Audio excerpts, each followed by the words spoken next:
What's up, everybody? It's Steve the Hurricane, and for today's episode of A Drink with the Hurricane, we are going to continue our 5-part series on the top 5 referral sources, specifically talking about assisted living communities. So raise your glass and let's toast to your success. Cheers.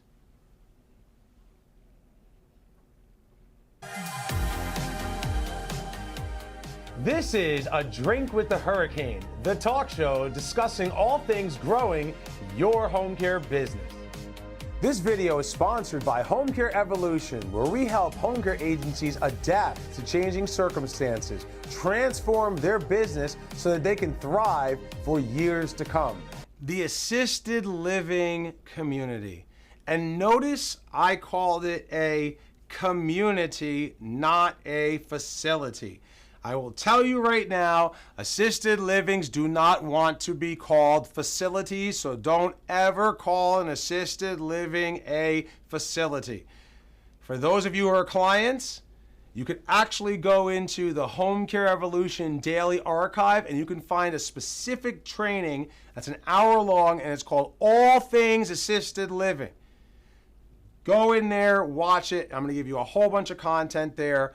But for everybody else, what I love about assisted livings more than anything else is assisted living actually is two things. Number one, every person there has the resources to afford the services. Otherwise, they wouldn't be living in the assisted living because it's private pay.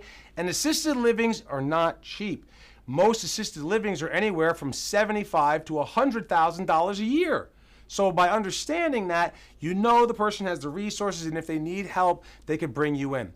The second thing I love about assisted livings, and this is for my favorite type of referral from an assisted living, is you have a director of nursing who is responsible for all of the medical things that our patients or her patients / residents need in that assisted living community.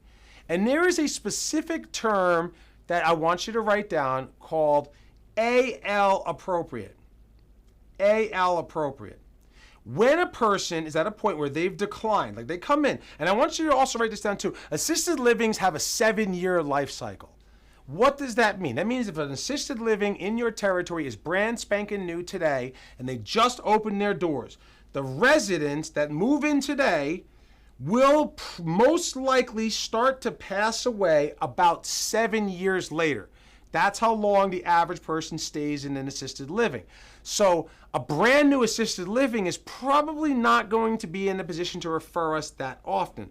But if I have an assisted living that's been around for 4 or 5 years, many of those first residents will start to decline and need additional help. So there's a tip on how to qualify the assisted living for their potential to refer you.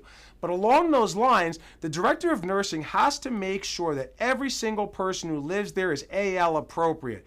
If they decline to a point where they're no longer AL appropriate, she has a very difficult decision to make. She has a conversation that she has to have where she talks to that patient's family and that patient together and say, unfortunately, Mildred, you are no longer AL appropriate and we have to have you move out.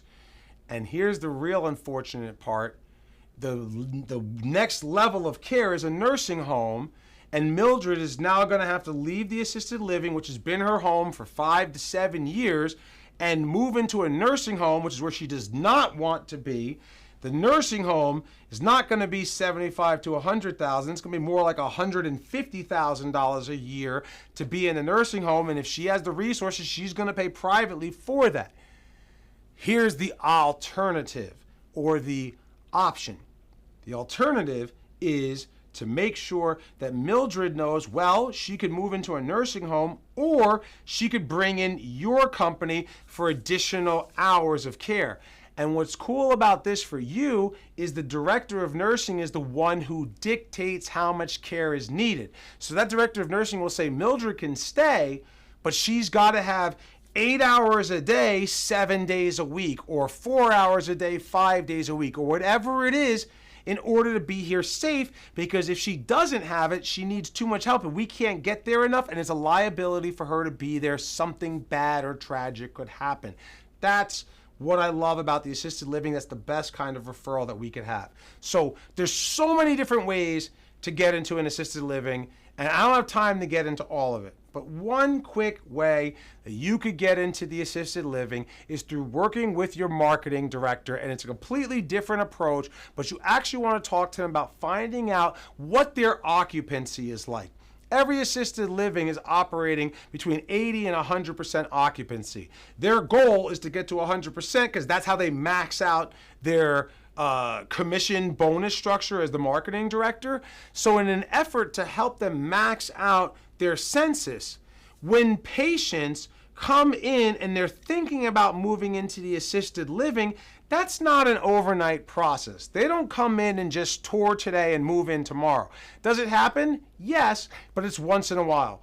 More often than not, people and families are going to look at several communities over the course of several weeks and several months before deciding on where to move in. So by you working with the marketing director, you can actually talk to the marketing director at the assisted living and ask them, how often does a patient move in when you do a tour? 1 in 10 tours, 1 in 5 tours moves in. Great. Here's how I can help you increase that percentage.